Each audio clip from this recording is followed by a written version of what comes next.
What's up, Rangers Nation? I'm Alex Blink with Dallas Sports Fanatic, and this is the Texas Rangers Fanatic Podcast, episode 14, the Welcome to Offseason edition. The Rangers' regular season for 2020 has concluded. The club finished, unfortunately, 22-38. The good news is that it was announced earlier on Monday that the draft pick selection will go as traditional. So the Rangers will get the number 2 pick in the draft behind the Pittsburgh Pirates.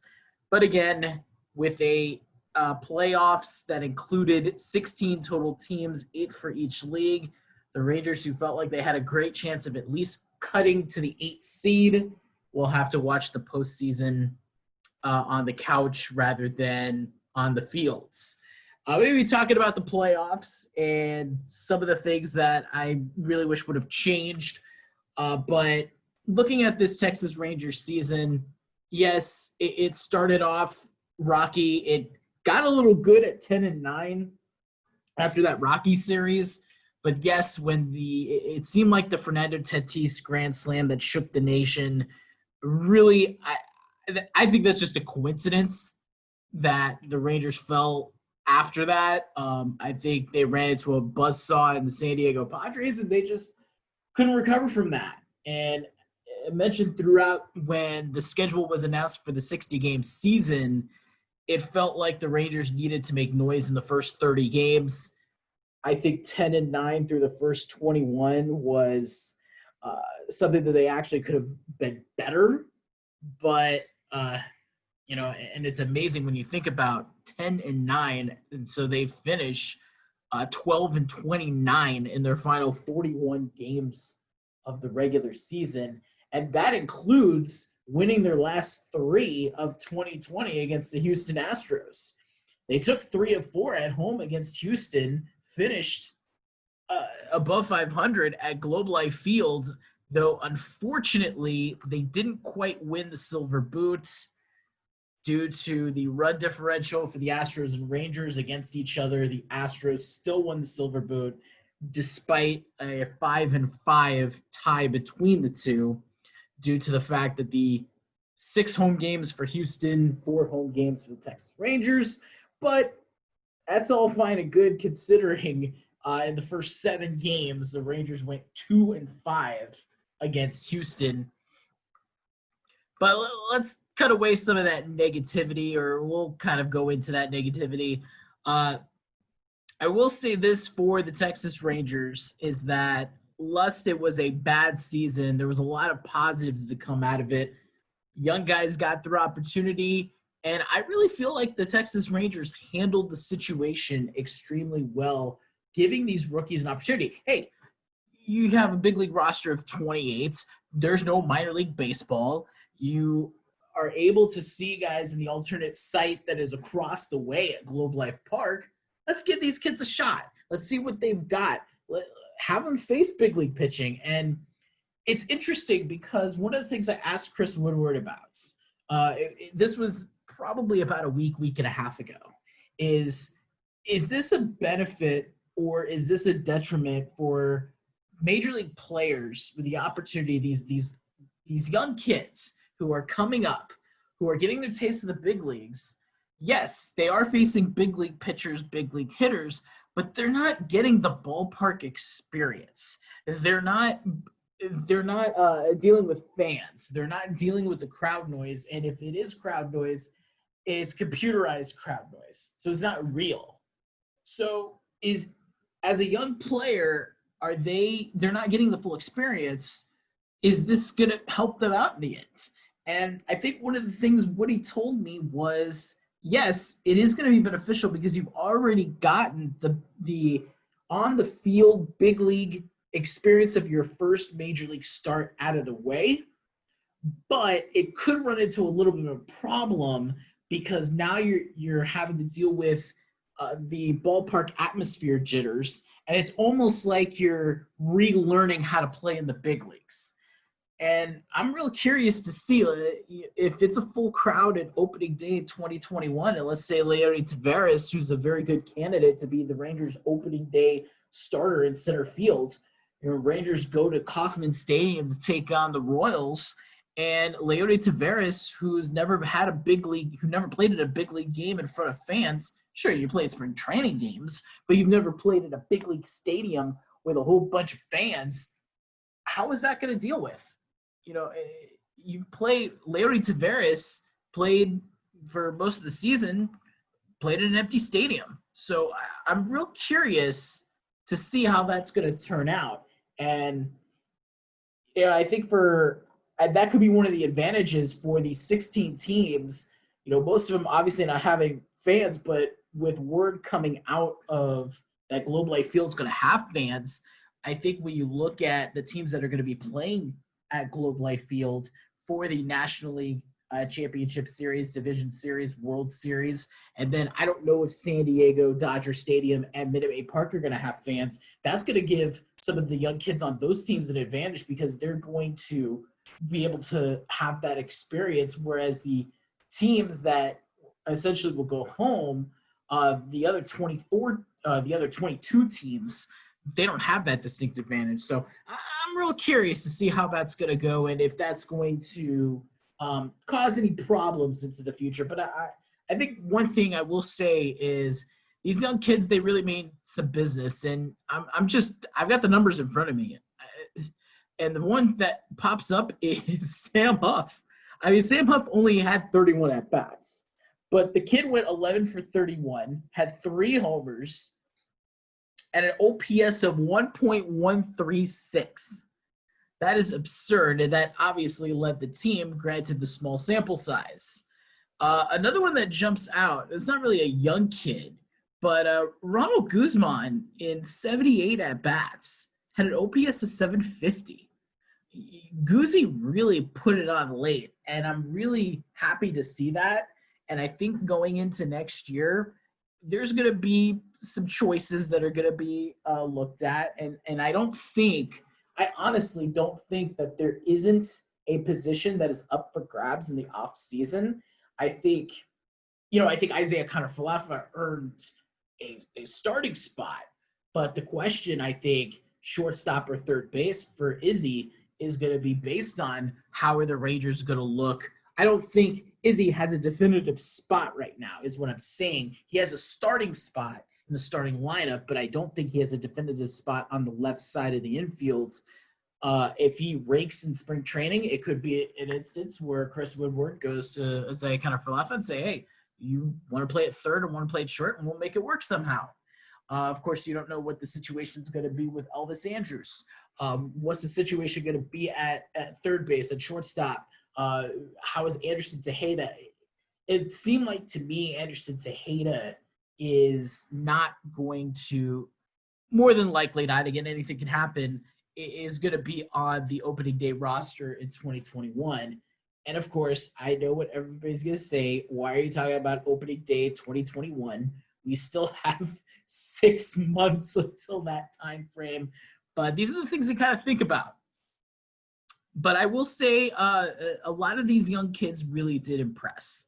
And I'm really excited to see what is going to transpire and how the lack of minor league season is going to benefit. I feel like the Rangers did the best they could, and I feel like they do have a distinct advantage amongst some of the other teams because they're getting a look at their future, essentially. And I think the Rangers, do I see them being competitive in 2021? I don't know. I think we're just going to kind of see how the roster is constructed. What offseason acquisitions. Are the Rangers going to make the big trades? Obviously, Lance Lynn, Joey Gallo are the hot spots for the Rangers as far as the trade market goes. Are they going to they're going to try to trade those guys. I will say that in the winter meetings. There's no doubts. But is the trigger going to be pulled? And, I was talking, if you listen to the last episode with Jared Sandler, it doesn't seem likely that once Joey Gallo's contract expires that they're going to extend it. And the reason for that, of course, is some of the aspects that Jared pointed out. And one of the biggest ones is Joey is indeed a Scott Boras client, and the Rangers would have to go all in on Joey Gallo.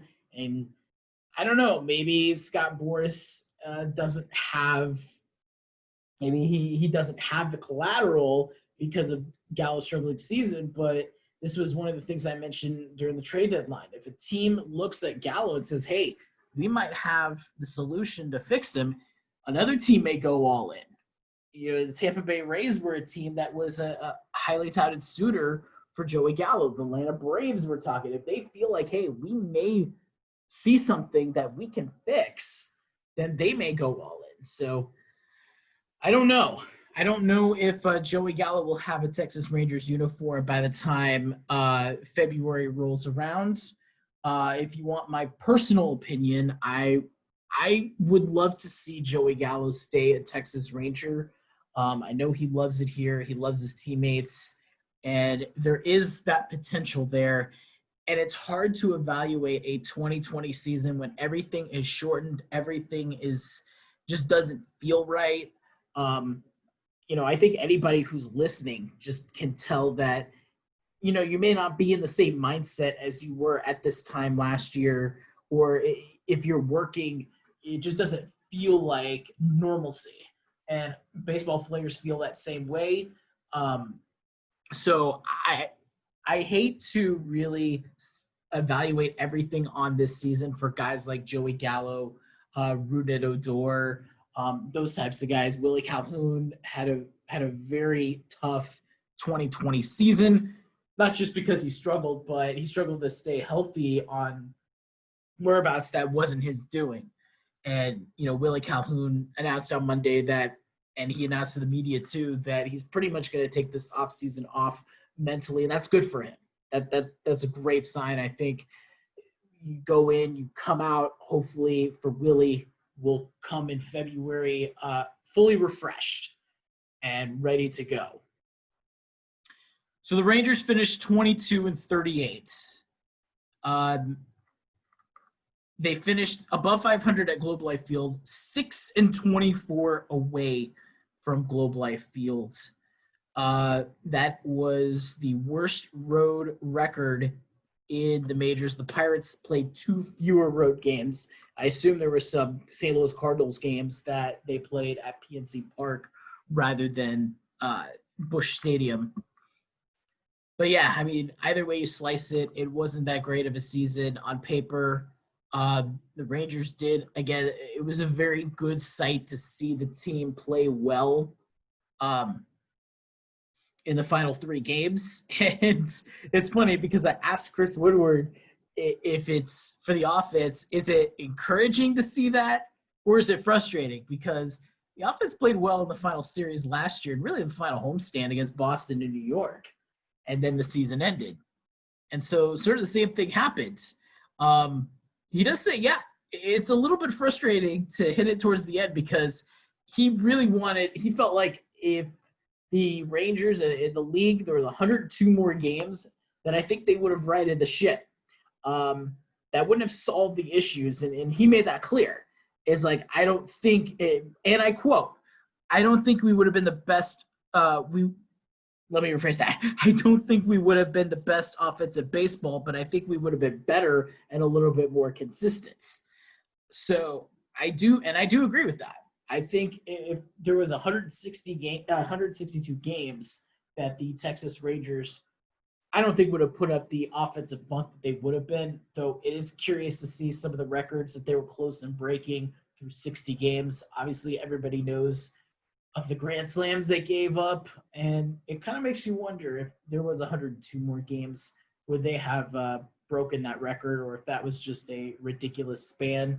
But who knows? That you play the if-win game, and you try again next year. Pitching wise, I thought the Rangers. I thought Kyle Gibson really came out strong again, dominated against Houston. And it's interesting because Kyle Gibson, when you look at his career, and he didn't even know this until I brought it up after the game on Saturday. But Kyle Gibson owns the Houston Astros. And that may be something to look into when the Astros are on the schedule next year. Now, I don't know if this is something that's just coincidental. I honestly do think that pitchers can dominate in one season against hitters, not only if they're feeling good, but or in a span of a couple years when you're facing some of the same hitters because teams have their own tendencies. And Chris Woodward has said this on occasion, the Houston Astros are one of the best fastball hitting teams. So that's why a guy like Lance Lynn may struggle against the Houston Astros because Houston is such a good fastball team. Lance Lynn relies heavily on his fastball. Cal Gibson, on the other hand, he mixes in his pitches really well, and I think that's where a team like Houston can struggle against a pitcher like Cal Gibson. Cal Gibson has a career 2.59 earned run average in 9 starts against the Astros. That is second best in Gibson's career, other than the Arizona Diamondbacks, where he has had 2 starts and has allowed 1 earned run in 12 innings against Arizona. That 2.59 earned run average against Houston, by the way, includes a 3-inning start where he gave up 4 runs. And that was his first start he faced against Houston in 2013.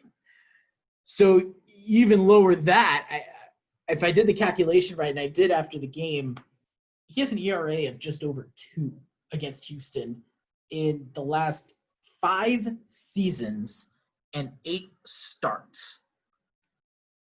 So that might be something to look at in the future when the Houston Astros are on the schedule and say, you know what, Cal Gibson is dominated.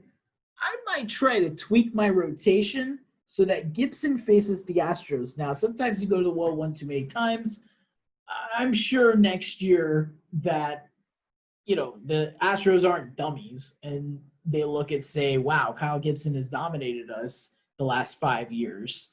Why are we struggling against it? I'm sure there's some adjustments that'll be made from Dusty Baker's crew. But just something to look forward to next year. Obviously, with Kyle Gibson on another year in his contract, rotation will be an interesting topic of discussion. And, it's interesting because I really feel like when you look at this roster, outside of right field and Joey Gallo, assuming Gallo stays a Ranger, I don't really see any other job except for Lynn and Gibson. So the 1-2 of the rotation, if you want to pencil in Kyle Gibson as a 2, but let's say 2 of the 5 spots in the rotation, along with Joey Gallo in right field, I don't think that there is a position that is totally won yet. Think about it. I mean, is Ronald Guzman at first base your main guy? Probably, but I don't think he's won it yet. He's showing a little bit more consistency. Second base is up in the air. I know Rougned Odor had a fantastic September as far as power goes, but he still hit below under 200. So I'm not convinced that Rougned Odor has wrote the ship, and it's sort of the same story with Odor every year. I think he has to earn now. Odor has a great spring training 2021, and I know fans are going to groan at this, but a good September and a good spring training, I say you almost have to, because there's no way of showing, yes, you've been down this road before, but at some point now the leash is going to be shorter. If it was me, I would say, okay, if Rugi had a fantastic spring and you go into opening day and say, okay, Rugi, I'm going to give you the opening day nod at second base, and you got the starting job in the lineup. But I'm not going to wait 4 weeks and have him go through another scuffle and then make the replacements. So I think that's the difference.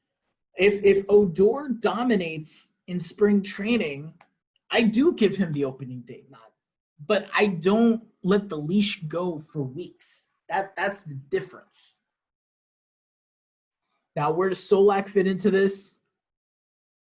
Left field, second base. I see Solac as more of a second baseman, but he did have a fantastic play in left field to end Saturday night's game. Yeah, Saturday night's game. Center field is Leody Taveras' spot, but it's a question whether or not he will. I don't think you can use your pen to put him in. I think that Taveras still has to go out and show his capability in spring training of 2021. But I think there's a good chance Taveras starts at center field. Shortstop, again, depending on where you put Isaiah Kiner-Falefa. Elvis Andrus, I don't know. I don't know what the deal is with Elvis. I am real curious to see how that's going to go and transpire in the offseason. And then the Rangers may make another one of those one-year deals for the left side. I don't think Josh Jung there's no way Josh Jung's going to start on the opening day roster in the big leagues. I just don't see that. I don't think he's ready. So I think the Rangers may make one of those one-year free agent moves on the left side like they did with Todd Frazier. Who knows? Catching position is a bit interesting. I don't know what's going to happen with Jeff Mathis. Mathis is on the edge of his contract. This was his last year. And I'll tell you what, Jeff Mathis finished out strong. How about a 3-run homer in your last AB, possibly as a Texas Ranger? And then, unfortunately, in the 9th inning, on the Toro hit by pitch, got clipped in the sensitive area. I thought that was unfortunately fitting for a very veteran catcher. I don't know if Mathis is going to hang it up. Same thing with Shin-Soo Choo. Such a great moment on Sunday, and I really wish he hadn't gotten hurt on his ankle running down the first base and on the awkward trip at the back, because I really wanted to see him steal second base. The bunt was fantastic. But the one consensus between Mathis and Choo is that they both feel like they have more years left in them, and they don't want to go out on a 60-game season. I totally get it. I hope that it seems like to me that the Rangers are not going to re-sign Choo and they're not going to re-sign Mathis, though I think Mathis more likely than Choo. But I really do hope that Shin-Soo Choo does find a team. I think any team would be happy to have Choo as a teammate. But going back to the catching position, Jeff Mathis, likely, I would say don't count on Mathis being re-signed as a Ranger. So then that leaves Jose Trevino and somebody else. I think the Rangers may go out and, who knows, they may re-sign Mathis. I don't think Sam Huff is ready. If Sam Huff knocks it out of the park in spring training, then maybe. And that could be an instance where the Rangers may think about. But I think if you ask me who are the Rangers most likely to re-sign, Choo or Mathis, I would say Mathis, to be honest with you. I think he's a great mentor for Trevino and also for Sam Huff, especially in spring training 2021. So I don't think they're going to re-sign Choo. I don't think they're going to re-sign Mathis, but if you ask me the likelihood, I would say they would probably go more so to Mathis. And then, of course, that opens the DH spot. Rangers don't really have a definitive DH unless you go with Willy Calhoun. And I'm real curious to see Willy Calhoun when he enters in spring training as far as playing the outfield goes. We didn't really get to see Calhoun much in the outfield because by the time his jaw healed up, he had the hip issue and then he had the hamstring issue. So he didn't really get that much work into the outfields. It'll be an interesting offseason, I will say. I do feel like it's going to be a bit of a quiet offseason. I think everybody needs a mental break. I will say that. I think everybody. I think fans. I think coaches. I think players. I think me. I think we all need some sort of a mental break. So while it's disappointing that Rangers baseball has ended and the Rangers are not going to the postseason, I think there was a sense of that's it, and let's move on to more normalcy in 2021. Which leaves us to postseason play. And I'm going to get my distinctive picks for postseason. And I know people are going to laugh at me on this. If you saw on my Twitter, I did post my postseason predictions. But there's a couple nitpicks that I have. The first one is, if you notice, when the season ended, everybody finished with 60 games except for two. That would be the St. Louis Cardinals and Detroit Tigers. During the Cardinals COVID outbreak, they had a 4-game series against the Tigers that had to get moved, and they were only able to make up 2 games. Major League Baseball then said that they would make up those games if it meant a win or go home situation. The Cardinals did clinch playoff berth, and they still would have been in playoffs regardless if those 2 games were played on Monday. But here is my problem with the way Major League Baseball handled it. Sure, the St. Louis Cardinals would still be in the playoffs even if they played those 2 games. Seeding means a lot. And when there's a bearing difference on who your opponent is, it does make a difference. The Cardinals finished 30-28, which is the same winning percentage as the Reds and the Marlins. Cardinals ended up getting the 4th seed because they won the tiebreaker over Miami due to the fact they had a better interdivision record. So the Cardinals had a better record in the Central than Miami had in the East. You can write a letter on how ridiculous that sounds, because think about the American League. Houston Astros. If there's a tie between the Astros and the Indians, that would make absolutely no sense. But I digress. Cardinals finished higher than the Cincinnati Reds. I believe it was because of division record as well. I believe the Cardinals and the Reds finished 5-5 against each other. So this is the point I'm trying to make. Cardinals then having to play 2 games against the Tigers. So let's say, Cardinals beat the Tigers 2 games. Let's say that happens. Okay. Then they played 60 and they earned their 4th seed. But if they lose, they go 1-1, then we're back to where we started, and there you go. But let's just say, for instance, the Detroit Tigers beat the Cardinals both games. St. Louis then goes to 30-30. They would fall to the 7th seed. The Reds would move to 31-29.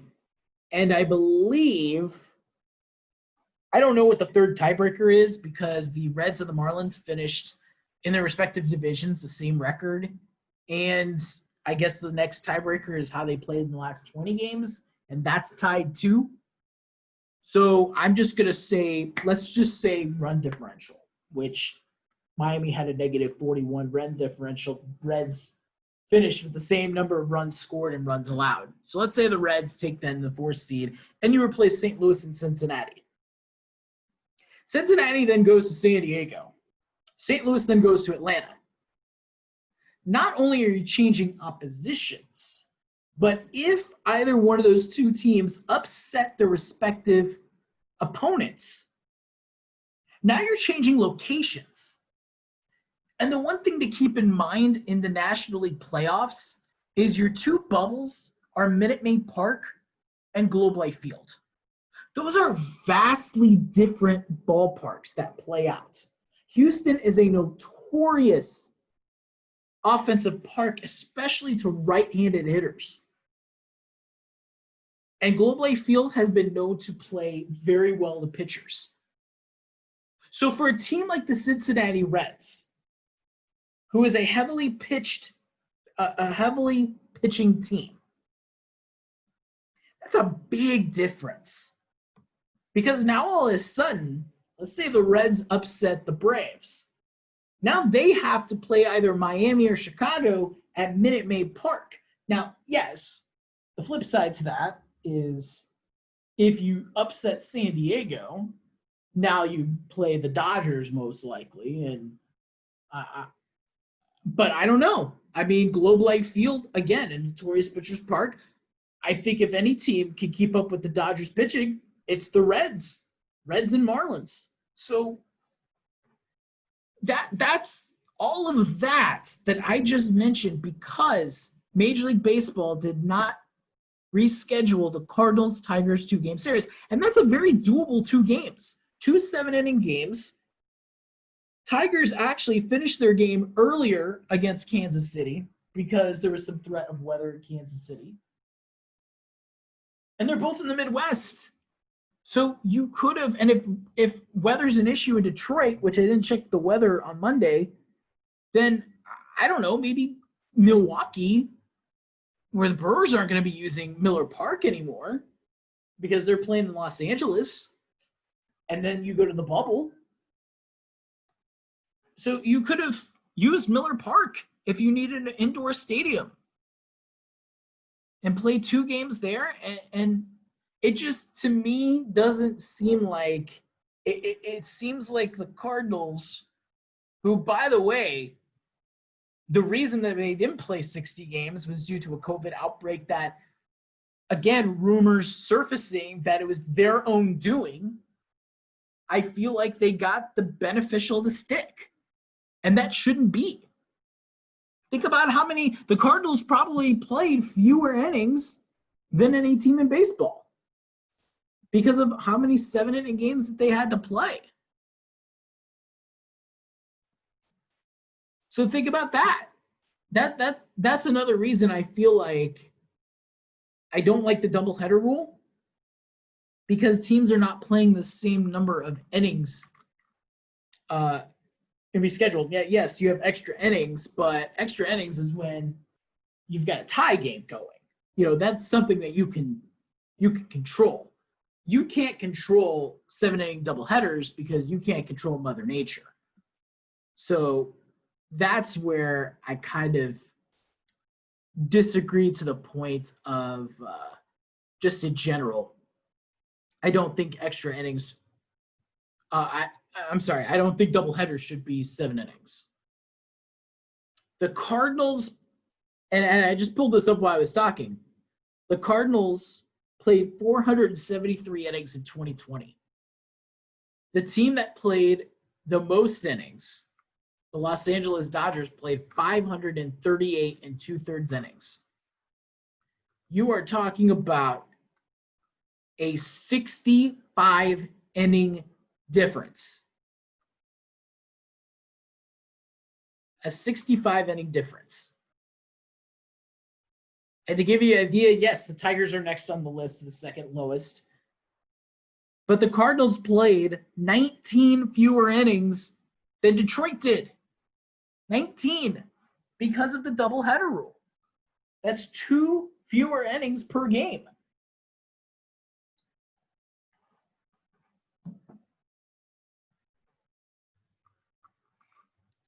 So, everything I said on here.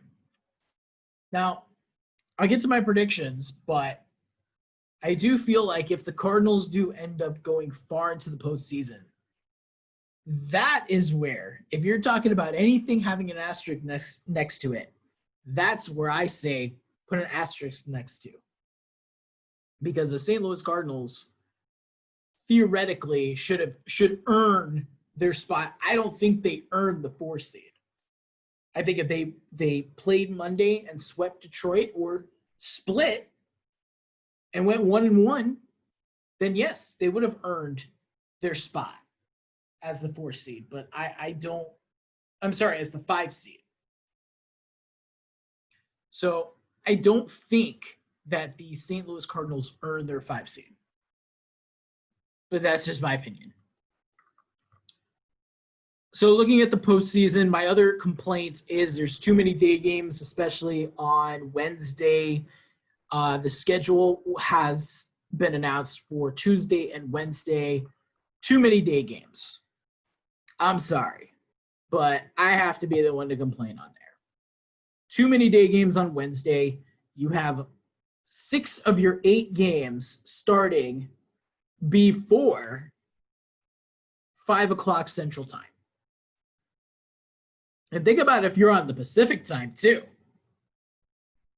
I mean, seriously.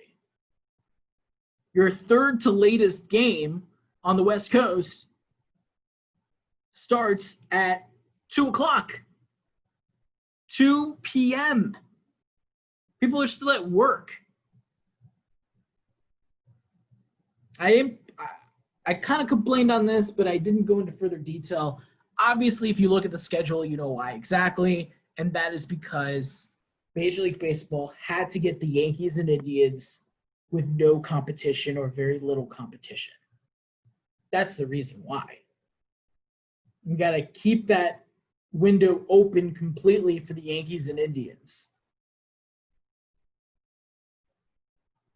So you've got the Reds and Braves that are going to be playing at 9 a.m. Pacific time, 12 o'clock Eastern. 1 hour later, Astros Twins. 1 hour later, Marlins Cubs. 1 hour later, White Sox A's. 1 hour later, Blue Jays Rays. 1 hour later, Cardinals Padres. 2 hours later, Yankees and Indians. And then that's the whole window until 9 o'clock Central Time of the Brewers and Dodgers. Again, the Brewers Central Time having to wait till 9 o'clock to watch their team in the postseason. Although it is against the Dodgers, Brewers completely outmatched. So maybe MLB is doing them a favor. I don't know. Same thing on Tuesday too. 1 o'clock Astros Twins, 2 o'clock Central Time White Sox A's, 4 o'clock Blue Jays Rays, and then 6 Yankees Indians. I don't know why you don't put the White Sox and A's later on, but who knows? I mean, I don't get that on Tuesday anyway because they're staying in the same place Tuesday. So, I mean, I don't get it. Why not play at say 6 o'clock local time and then play at 1 o'clock the next day? It happens all the time. But that's Major League Baseball scheduling for you. Actually, I think that's ESPN scheduling for you. I don't know who has the override. Did Major League Baseball make the times, or is it the networks that make the times? Who knows? Personally, for me, I think I would have spaced it out a little better. And I apologize, my phone was ringing. But let's get into postseason predictions. Again, I posted this on Twitter, but go into a little bit of further detail, kind of see how the season's going. And this is a little time capsule too, because guys, if you want to laugh, I mean, I will say my predictions are totally wrong a lot of times. I know a lot of people says they are, but mine's completely wrong. I mean, I'm just looking at the debacle that is my NFL picks this past Sunday. And after a really good week one, I will say this. I killed it in week one. I got 3 wrong in week one. Actually, I got 6 wrong in week one. In week 2, I got 2 wrong. But then in week 3, this is being recorded before the Chiefs and Ravens game. So out of 15 games, going 9-6. So overall, I'm 33 of 48.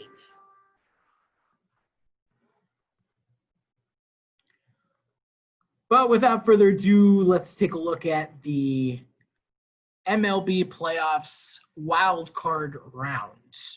And we're going to start with the National League. Let's start off with Brewers and Dodgers. This is, to me, the most lopsided series out of the 8. Dodgers should handle the Brewers very easily. The Brewers don't have an offense, and the Dodgers score runs like there's no tomorrow. Dodgers take both games. This is not going to game 3.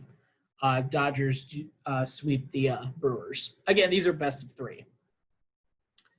The 4-5 matchup, 4-seed Padres against the 5-seed Cardinals. As much as I got all over Major League Baseball and not rescheduling the Cardinals Tigers and all of that, I still say the Padres are going to take the sweep over the Cardinals. They will take both games. The Padres are just too good. And I don't know. Like, I just don't see St. Louis. I feel like the National League, outside of the Dodgers, Padres, Cubs, Braves, Reds were kind of hot, and the Marlins are kind of interesting. I feel like outside of that, there wasn't really – I feel like the Brewers and the Cardinals just kind of got it by default. And I think if I'm the Dodgers, I'm pretty happy that the Brewers ended up sneaking in rather than the Giants, because I think the Giants could have scratched a win out. I still think the Dodgers would have won that 3-game series, but I do think that the Giants could have scratched in a victory. Marlins and Cubs, which is the 3-seed Cubs taking on the 6-seed Marlins. Marlins are going to get a win, but I think the Cubs will win that series. They will take 2 of 3 from Miami and move on. But the Marlins are a sneaky team. I wouldn't sleep too much on the Miami Marlins. I think they could create some havoc on the Cubs, but I feel like the Cubs offense is, especially at Wrigley, during the daytime, is going to create some problems. So I say Cubs win that series. The 2-seed Braves taking on the 7-seed Reds. This is my first upset. I say the Reds take the series. I think the Reds pitching has gotten a lot better. They're a force. And this is probably one of the ones that I'm a little bit iffy on, just because I feel like while I can see the Braves, I can't figure out. They get shut out one day and then they score 29 runs the next day. So I don't know which Braves team you're going to see. But I will say this, is that the Reds do have a high, heavy dose of starting pitching. And this is why I feel like the Reds could have put up a fight against the Padres and be a real force if they were on the higher end of the bracket. What I mean that is with Milwaukee, Los Angeles, St. Louis, San Diego. Because if the Reds scratched out a series win against San Diego, they would have faced the Dodgers at Globe Life Field. I think they could have put up a fight.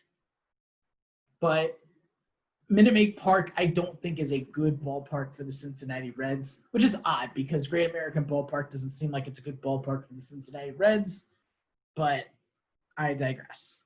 Again, I still feel like the Reds will take the series from Atlanta as the upset. National League Division Series, Dodgers and Padres. Here's how I think this series is going to go. I do think San Diego will lose game 1, but then the Padres will win game 2. Game 3 rolls around, and San Diego is going to put up a big fight, but then in the end, I think the Dodgers win. And then in game 4, Los Angeles handles San Diego. Dodgers move on, and they win the series 3-1. Same series victory for the Cubs over the Reds. I just think the Cubs have more of a potent offense than the Cincinnati Reds do. So I think Cubs move on, and they take the series away from Cincinnati. National League Championship Series, Dodgers are just going to overmatch the Cubs.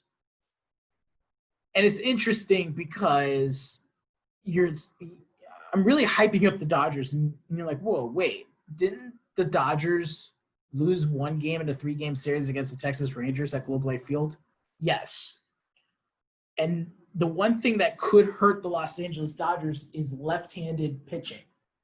So I don't know as far as the potent lefties that the Padres, Brewers, and Cubs all have to offer. But what I do know is the Dodgers, when they get to the division series, is going to have a distinct advantage in the championship series against the Cubs because they know Globe Life Field so well. And I think ballpark familiarity is a lot. I think it helps your fielders out. It helps the trajectory of the baseball.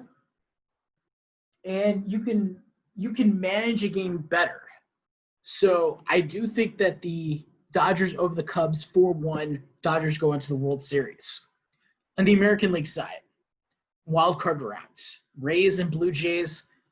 I think the Rays are going to take both games, but I do think the Blue Jays aren't going to go down quietly.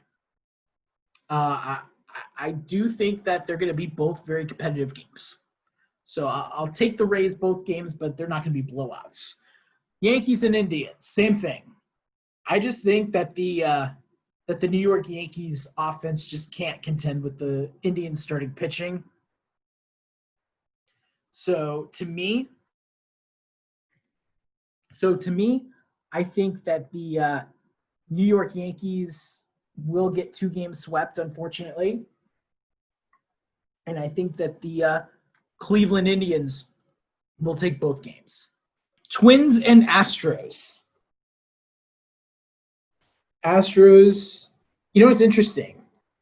When you look at, and I think this is a big thing, some people may say that this is just a harmless little stat, but I beg to differ. The Rangers finished 6-24 on the road. In the American League, only one other team won fewer than 10 games on the road. That's the Houston Astros, a team that made the playoffs. So the teams that didn't, Tigers, Royals, Red Sox, Angels, Mariners, they all won 10 or more games on the road. And the Phillies won 9 games on the road, and the Diamondbacks won 9 games on the road. Pittsburgh was 6-22. So the vast difference between the Astros on the road and home, like you thought the Rangers splits were bad. The Astros splits, I think, are even worse. So do I think that they could go to Target Field and beat the Twins? I don't think so. I really don't. So I say Twins will sweep the Astros. White Sox and A's. And yes, I know I'm talking about all these sweeps. The Dodgers, Padres, Rays, Indians, Twins. This is my other American League upset. Or my one AL upset. I think the White Sox will outlast the A's. This is a series where the A's will definitely miss Matt Chapman. I just don't think that they have the offensive firepower to contend with the Chicago White Sox. And I think the White Sox will take. Plus, Oakland is a very hitter-friendly park during the daytime compared to at night. Both 2 games are daytime games, and I assume Thursdays, if there is a Thursday game, will be daytime too.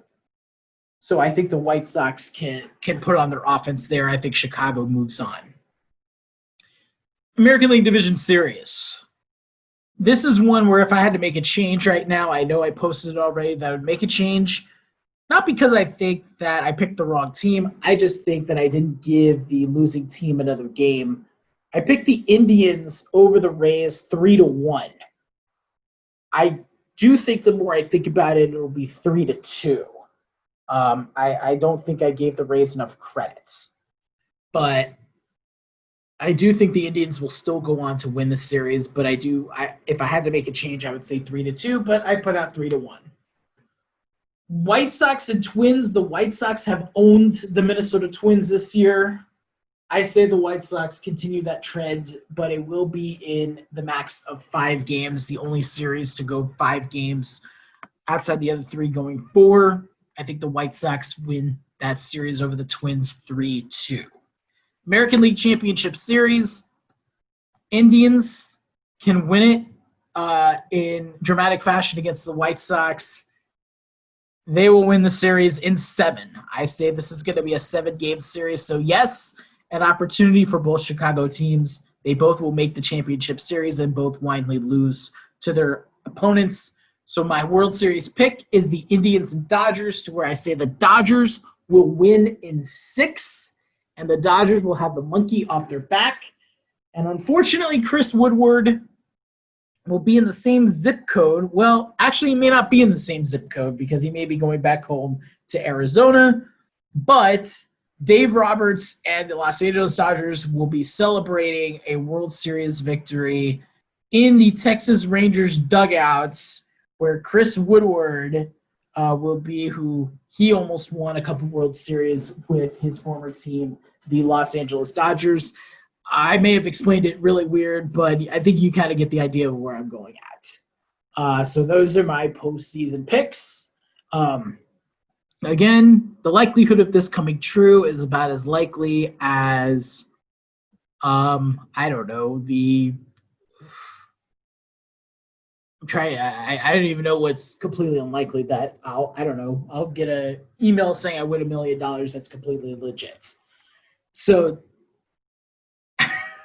I'm completely blanking on there.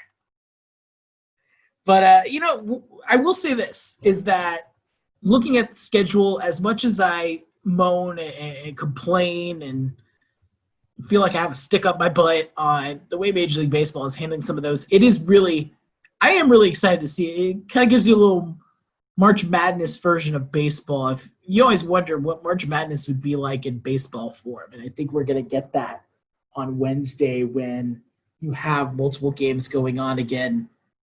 Looking at the schedule, as much as a lot of them are day games, I mean, you literally have 1 hour later, you have games, you have 6 straight games starting an hour apart between 11 a.m. Central Time and 4 o'clock Central Time. That's pretty darn big. And so I'm really curious to see how that's going to turn out. And then 2 hours later, you have the Yankees and Indians. So I'm really excited. I really am excited to see how that goes. And Rangers off season, I'm real curious to see how things will turn out if the Rangers do make a couple of big moves. They won't have as big of a payroll because of some of the hits that they've had to take. But I think they got a head start in their future. And I think that some of the players may not be ready next year, but I do think that they'd be vastly more ready if it was if it was the old traditional style. And it's real curious to see how development for players will be, not only from this season, but with the expected cut of minor league baseball. I think you'll see players get developed more. And unfortunately, I think you'll see some of the downsides as well, where players don't look as ready. But I will say this, a lot of the Rangers youth that came up felt like that their eyes weren't too big for the show. So I really like where this club is headed. I think they are headed into a positive direction, but I do think it's going to take some time. But I do think that when you look at the quality of the youth that this team looks to have, and especially this upcoming draft this year, next year in 2021, where they'll have the second round pick, the second pick of the first round, and they're going forward. This is going to be a big draft for the Texas Rangers. I think that this could be a make or break draft. But I think time's ticking for a lot of the veterans. I do. And I do want to thank Rangers Nation for all you guys that are listening to the podcast or have listened throughout the entire season.